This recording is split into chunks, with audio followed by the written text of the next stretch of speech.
So the first thing we're going to talk about are idea books, and idea books are, of all the 6 rankings in Houzz, they're the least valuable, according to Houzz and some other people that are experts in Houzz.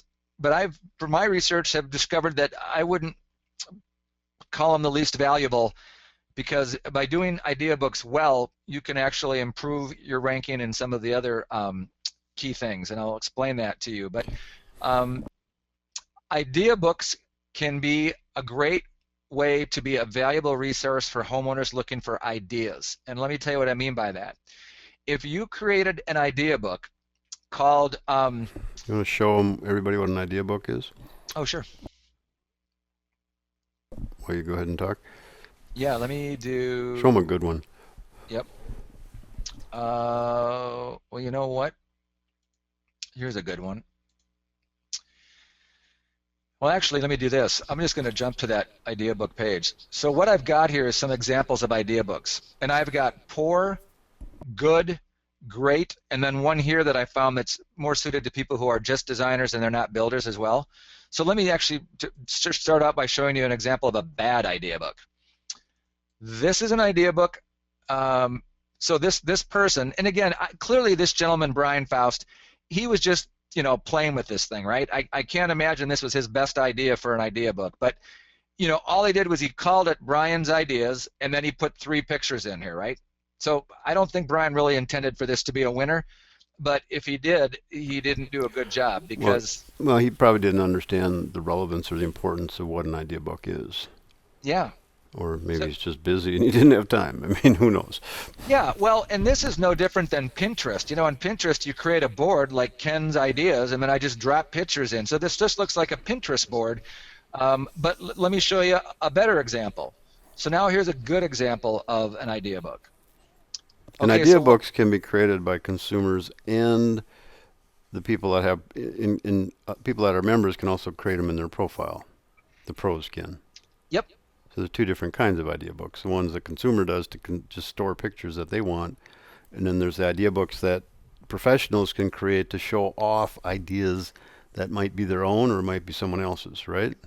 Yeah, yeah, Okay. and you know, and what I would do, again, as a professional, if I was a kitchen remodeling professional in, you know, Dallas, Texas, I've only got, let's say I've only got so many projects with so many decent pictures, right? So I'm really running out of good pictures to put on my house profile.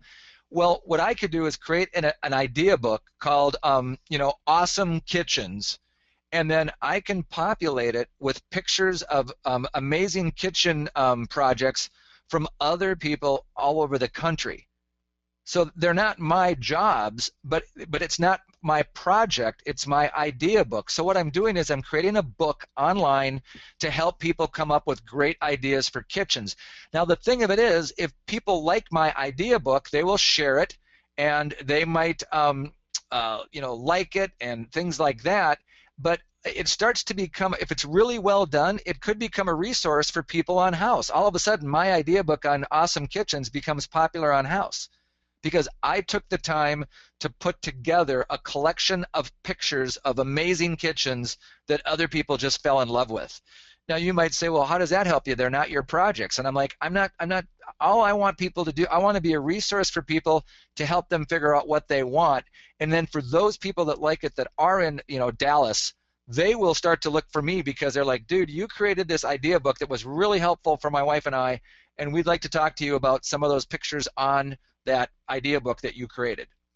So even though they're not my photos, and if you look here, this particular person looks like, well, they've tagged all of these pictures. But anyway, let me tell you why this is good, because it's got a little bit of an introduction paragraph. It's got a lot more photos than the first example I showed you, and they've made a little comment here for each one. And the reason these comments are good is for 2 reasons. One is it makes it a little more better for the user. It's a better user experience. And 2, when you hear me say the word optimize, you use words to optimize. So we're talking about a bathroom, and we're talking about a hall bath, and we're talking about a master shower, and we're talking about a master bath, and we're talking about a family bath. Does everybody see this? Look at all the different ways they've incorporated the word bath in here, and that's so that this idea book, if you're searching for something related to baths, this has got a fighting chance of coming up. Now let me show you a great idea book.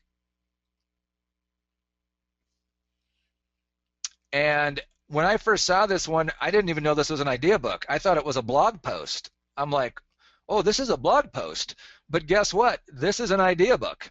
And it says so right up here in the URL. If you can see right up here, it says houzz.com/ideabooks, right? And look at how much love this idea book has gotten.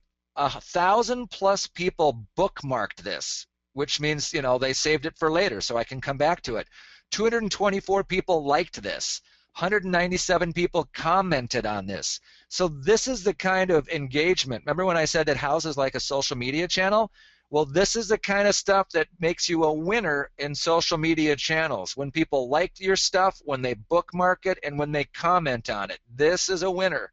And so your objective, if you want to get more visibility on Houzz and generate more business, is to create projects and idea books and other things that people love, as indicated by their engagement with what you've done. And if you scroll down, it reads like, you know, a magazine article, right? Great pictures, you know, bullet points, subheadings, more great pictures. I mean, this is a blog post, right? And I will tell you right now that if I were to do this post myself, this post would take me between 5 and 8 hours to create. And I've been blogging for like 6 years. Yeah, but if you did one of those a month. Yeah, if it's worth it. I mean, you might say 5 to 8 hours. That's crazy. Who's got that kind of time? But I will tell you that that'll be some of the most valuable 5 to 8 hours you ever spent in your career, because. Go ahead. Yeah, I was going to say I've seen a lot of idea books, and they all kind of do. You know, they really, popular bungalow styles, and just things like that. A lot of them are, the good ones are really interesting to read. Yeah. Well, and the other thing is, what they are is, to your point, they are what's called evergreen. And what I mean by evergreen is the title is 20 must-haves from Houzz readers, or this could be 20 kitchen must-haves for new remodel projects. But the point of the matter is, people are going to be interested in a title, 20 kitchen must-haves, 3 years from now as much as they are today. So this 8-hour job is going to bear fruit for 5, 6, 7 more years. It's, versus something that says 10 ideas for a great kitchen in 2015. Well, in 2016, that post is dead. So it's, when I mean evergreen, I mean just it's a title that is going to be, relevant to people looking for kitchen ideas for a long time. Does anybody have any questions about the idea books? No, not seeing any. Okay. Then I'm gonna I do want to cover this really quick. If you do a great job with your idea book can actually show up in Google. And that's another amazing reason why to do it. So here's a case where if you Googled integrated kitchen design, the number 3 thing that comes up was right here. So that's number 3 on Google, and it's houzz.com/ideabooks, and then it goes all the way down to this single person's idea book. So creating amazing idea books with really good titles is also a good way to get into Google, which is way bigger than Houzz as far as the number of people looking for people to help them with their design or their interior design or anything else. And so what these people are able to do is leverage one really epic blog post and the Houzz domain name to win the day in Google. And this was actually their idea book, and you can see how it was integrated kitchen design, and they've got integrated kitchen design, integrated kitchen design. So all these words integrated in here are just some of the ways that they optimize this post for the word integrated kitchen design. And this, when you hear me say optimize, this is what I mean. All right. So then a few tips. You can find and use photos from other sources. Pinterest, Google image search, and things like that. It doesn't have to be just pictures on Houzz by any stretch of the imagination. And you can curate, and by curate I mean collect and organize.